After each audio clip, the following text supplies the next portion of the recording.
Okay, so the whole point of the locker room segment, it's a new thing we started last week. We started with Fred Taylor, and it's basically like something like you're sitting with the boys in the locker room, a story, whether it's off the field, on the field, that you don't usually talk about with the mainstream media. We're definitely not the mainstream media, but locker room talk. What kind of story do you got for us that's going to bless the bus? You mean besides all the dudes running around naked in the locker room? Yes. Okay. Yeah, we can talk about if you peek at meat too in a second. Okay. That's a big part of our thing, T. Riffs only. No, I'm a lock eyes with it kind of guy. You? Yeah, I think I've just moved on to not caring anymore. Hey, you got kids, right? Yeah, I got kids. Okay. I don't know You got what a that wife has to and do with kids. anything. Oh yes, wife You know and what I kids. mean? Yeah, So it's like it's the best cover up I've ever had in my 100%. entire life. Yeah. It's outstanding. Yeah. Oh man. Locker room story. I don't know if it's not like a locker room story, but it happened after the Rose Bowl game. We were in the Rose Bowl and school's on winter break. Mm-hmm. And so no one's at school. And so we're like, what do we do? Like literally, I'm like, didn't have a planned out, like nothing. Just won the Rose Bowl. Don't know what to Won do. the Rose Bowl, like, what do we do? You know? Can't go out, you know, got my IDs taken away. If that's not allowed to be on this, we can take that out, I'm sure. But yeah, we won't. But all right. Yeah. No, I'm just kidding. Got my IDs taken away. And so I was like 19, I think, at the time. And so I literally was like, what do we do?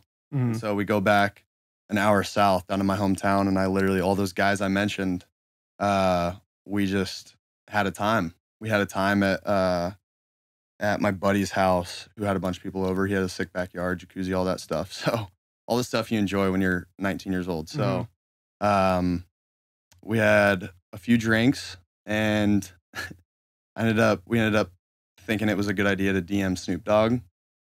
Okay. Because he wasn't involved with USC anymore. Mm-hmm. And I was like, dude, he'd for sure respond. All my buddies were like hyping me up. Like, dude, you just won the Rose Bowl. Like, you should be able to talk to him. And to this day, like 7 years, however long it is, years later, no response. Snoop hasn't said a word. Nothing. He's an SC guy. Tough, dude. That is a It tough hurt. deal. It cut to the core. Yeah. I really thought that was going to go to like he hit us up and we went to his house. We went to his house. Yeah. God, No. did he read it? So sorry for everyone listening, because that was a tough story. But any story with Snoop Dogg is good. Did he? Anything with Snoop, yeah. But nothing, dude. Didn't read it or Sent him, anything. like, I don't know. He was probably like, who are these fucking kids? Like, just recording videos, like Send him whatever. Loop. Yeah, just like Loop. dumb stuff. But These dumbass crackers. just fucking hung yeah, up. that's probably what he said. But yeah, it was just like send him a video, and he just never responded, and I was pretty devastated. Yeah, that's got to be tough when you put yourself out there. 100%. Especially when you tell the boys. Yeah, he probably respond, and they're like, "Oh, you for sure would. You should." It wasn't even my idea. It was like one of my boys' ideas. Yeah. You know, and I was just like, A couple hours go by, and it's like, oh, it's not looking good for Sammy. yeah, right. That was kind of like where it came from. Was like we wanted something to go do. Mm-hmm. An Uber up to LA probably wouldn't be super cheap, but we're gonna do it. If he was like, yeah, like come out with the boys, it'd be a good time, and just never responded. Partying with Snoop Dogg would be all time. Would have been sick. You would be so high. Yeah. Regardless of whether you wanted to or not. Right. Yeah. Just secondhand. Just secondhand, just stoned out of your mind. 100%. Yeah. You think it'd be harder to smoke with Snoop Dogg or Willie Nelson? Willie Nelson. You think it'd be harder? Mm-hmm. Well, elaborate. Why do you think? I think there was a story that came out of Willie Nelson smoking. It was like Snoop and Wiz Khalifa under the bus. No shit. Yeah. Under the bus. There you go. Yeah, and I think Toby Keith wrote a song about he'll never smoke weed with Willie Nelson again. Yeah. He was I don't like know. that. I don't know. That's what I heard. I think I heard that. Maybe it was flipped, but I'm pretty sure it was Willie Nelson.